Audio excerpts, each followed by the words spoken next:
What does it mean to be innocent? Is it simply a lack of guilt or wrongdoing? According to psychological research, innocence is more than just the absence of sin.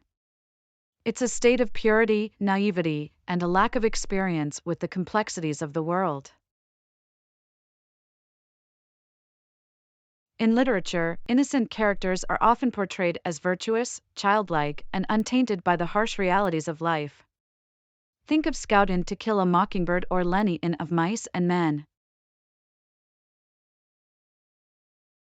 Interestingly, the concept of innocence is not just limited to individuals. Societies, cultures, and even entire nations can be perceived as innocent, untouched by the corrupting influences of the modern world. So, in essence, innocence is a complex and multifaceted idea that goes beyond the simple absence of guilt. It's a state of being that we often admire and strive to preserve, both in ourselves and in the world around us.